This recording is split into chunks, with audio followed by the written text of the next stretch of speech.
Najboljši kmet naredi napako, najslabši pa tudi naredi včasih prav. Ja, Tudi to.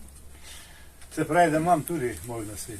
Ja, se mi dva Ja, ne sodiva ja, v vrh. zelo velike vinogradnike.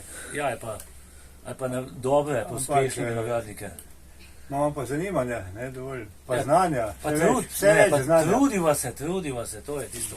Pa stik z naravo ohraniš na ta način, če delaš. Ja, mi živimo takšno družinsko življenje, da smo več generacij, ne? Ja. In pač prevzemamo način življenja, ki so ga imeli naši starši. Se približujemo nazaj naravi. Prej je bilo treba zgodaj vstati, se peljati v službo, ti v Ljubljano pa še del. Jaz zvanem v Rogaško, Kozje potem. In je bilo treba še potem marsikaj narediti, kar smo morbiti delali tudi površno, prehitro. Zdaj se pa lahko malo sprostiš in to z nekim zadovoljstvom upraviš. Ena je ta narava, ki jo lahko doživiš in si vpet ta tok. Drugo pa so konjički oziroma človekove potrebe, ki jih v času redne zaposlitve težko zadovoljiš pa dosežeš to aktivno vključevanje. Meni sicer je že v penziji ratalo skoraj včasih napeto, kar je tako tipično, ne, nimam časa in tako. Ampak z veseljem ugotavljam, da lahko naredim marsikaj, ne.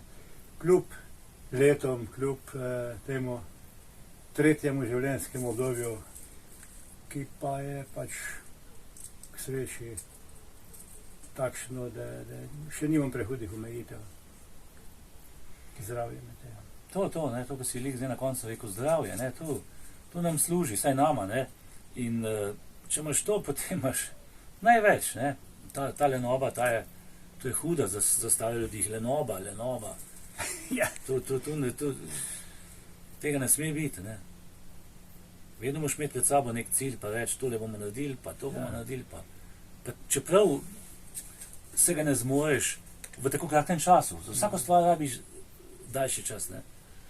Ampak je veselo, da imaš neke načrte, neke cilje, neko doživetje nečesa, recimo dobrega koncerta. Ja. In ni težko vlagati to posebej, ker je še časa. Ja, tako. Tedni vseživljenjskega učenja. V Bistrici ob Sotli imamo res srečo. Srečo imamo, da se pri nas veliko dogaja. Med drugim tudi knjižnica Šmarje pri Jelšah, seveda imaš naš oddelek te knjižnice, prirejajo dogodke ob tednih vseživljenjskega učenja. Življenje je celo življenje, ne samo učenje. Torej, vsi, ki hodimo, ko smo hodili v šolo, ki smo študirali, smo se nekaj naučili, vendar pa je celo življenje, karkoli delaš, karkoli počneš, se moraš nekaj pripraviti, se moraš učiti.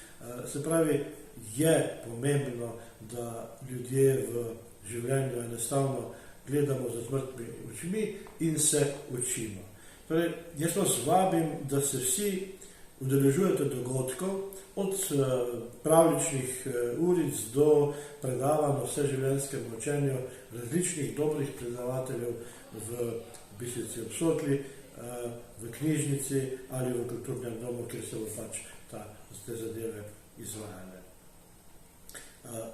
Pomembno je, da se ta projekt vseživljenjskega učenja dogaja tudi v Bistrici ob Sotli, na podeželju, še posebej na podeželju, ker so ljudje ali pa smo ljudje vpeti v različne dogajanja, delamo na kmetijah, delamo v vinogradih, hkrati pa se učimo. Torej tudi v delu na kmetiji je potrebno znanja, potrebno je druženje, potrebno je raziskovanje, iskanje novih stvari, novih rešitev, novih pristopov.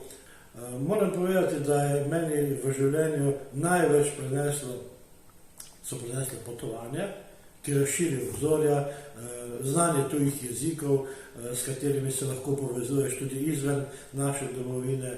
druženje, spoznavanje različnih kultur in to je tisto, kar je več kot to, kar ti lahko da šola.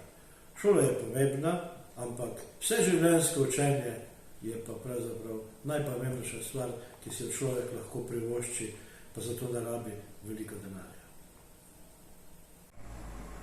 Spoštovane, spoštovani, ker je vseživljenjsko zelo pomembno za človeka, vas vabim na vse prireditve, ki se dogajajo ob tednu vseživljenjskega učenja, tukaj pri nas v Bistrici ob Sotli in tudi širše, kajti znanje nas bo rešilo vsega hudega in nam pomagalo, da bomo v malo kasnejšem obdobju čili in zdravi. Menim, da je znanje in kultura, predvsem pa šola, osnovna šola, vrtec, v podeželskem kraju zelo pomembno, kajti šola je gibalo kulture, napredka, znanja, predvsem poudarek je pa na vseživljenjskem učenju, ker lahko potem sodelujejo stari starši, starši, otroci v vrtcu, otroci v šoli in to povezovanje je zelo pomembno in je to v bistvu učenje za življenje.